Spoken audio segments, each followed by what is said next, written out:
Tonight on St. George News at 5, a 22-year-old man is facing multiple charges after fleeing a traffic stop and crashing into a parked car in St. George. And Solomon's Porch Foursquare Fellowship is celebrating 20 years of faith and service in the community.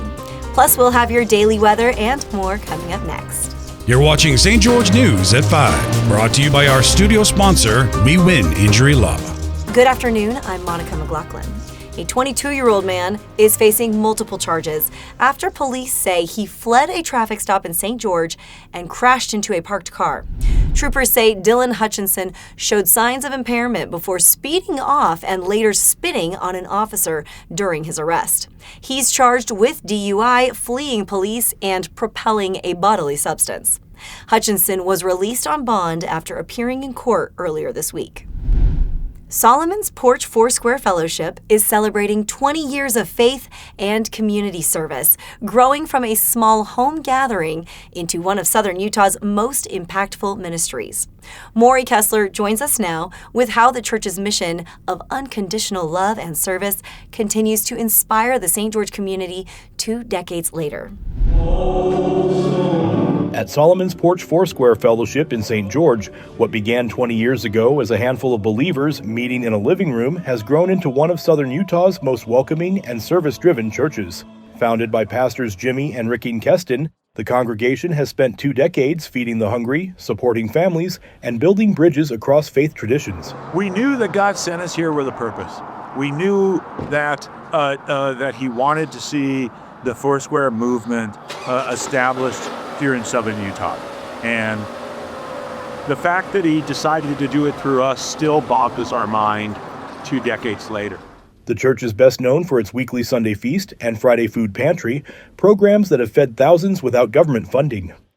There's been times where we've been so close, yet all of a sudden somebody will all of a sudden make a donation to the Sunday, food pantry. Or we'd be $70 short for one thing. And then all of a sudden, boom, here comes the $70 in the mail. Traveling evangelist Ricky Harville, who first visited Solomon's Porch while on tour, called it a perfect example of the body of Christ.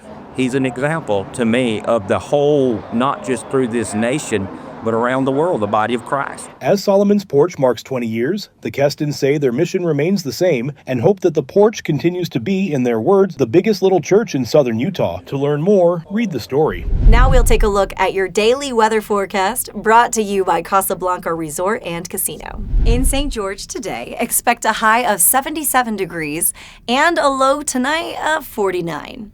Tomorrow will be sunny and warm with a high near 75 and a low of 46. Down in Mesquite, it's very warm today with a high of 81 and a low tonight around 55. Tomorrow, mostly sunny skies continue with a high of 79 and a low near 52. Up in Cedar City, we will see today's high reach 68 degrees with a low of 39 tonight. Tomorrow brings clearer skies with a high of 63 and a chilly low of 35. A new wellness fund is helping support the hardworking staff behind Zion National Park. The Isabel's Light Employee Wellness Fund, created by Zion Forever and the Son Blaney family, will provide free mental health counseling for park employees and first responders.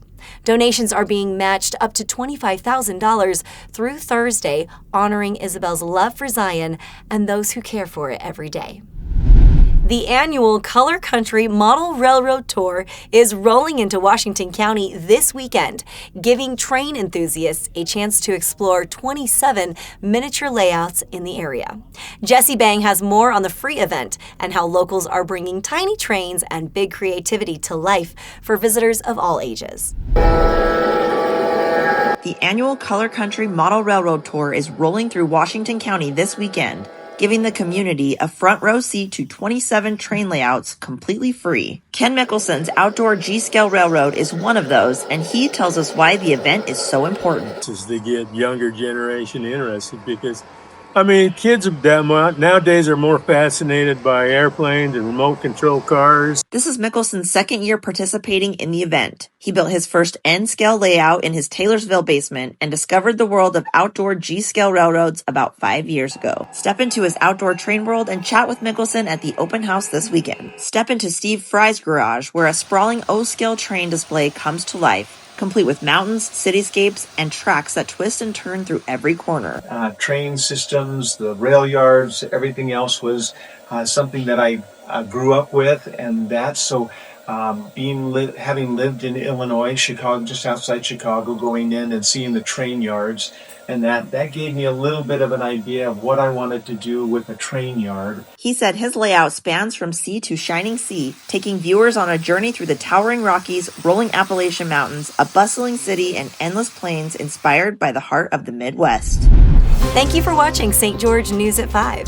To learn more about our studio sponsor, We Win Injury Law, go to wewininjurylaw.com. I'm Monica McLaughlin with St. George News, your #1 source for local news. This has been St. George News at 5, brought to you by We Win Injury Law.